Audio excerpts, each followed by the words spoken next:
Sümbüz keçmişki qeyri-metal. Silsim o ki, qumda odası da həll olmur. Heç onu asılıq götürmürsən.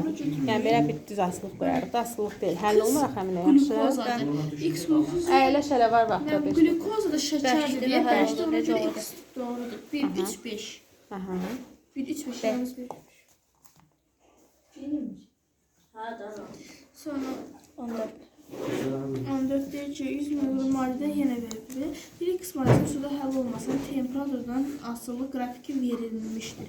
Buna əsasən 20 cc-də 150 mg maksimum neçə qram X maddəsində ola bilər? 20 cc-də veribdir. Burada bizə 48 qram. 20-ni göstər, 50-dən əminə.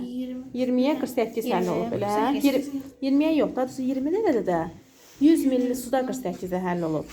Bəs 150-si də nə qədər olar? Tap buradan yaz, 148-də nə? 72 həll var, nə mənim? Hə, 72.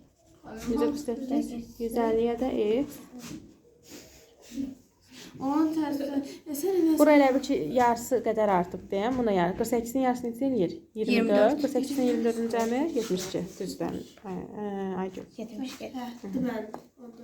Baya düşdü. Aha, bəsdir.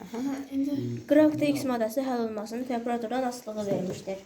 80 cc dərəcədə 100 ml suda həll olan X maddəsini 20 cc dərəcəyə qədər soyutsaq, neçə qram X maddəsi qabın dibinə çökər?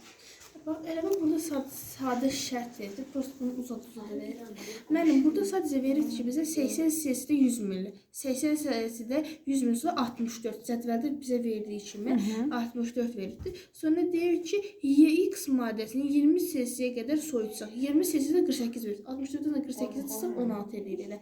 İşarəti tutudur deyir, X maddəsinin qabın dibinə çökər. Nə qədər çökər? O da 16. Bax, 100 ml verib onsuz da əminə. Yoldaşımız dedi ki, 80-də 64 həll olmuşdu, 20-də də 48. Çökən nə qədərdir aralarındakı fərq qədər? Başa düşdün? Çöküb.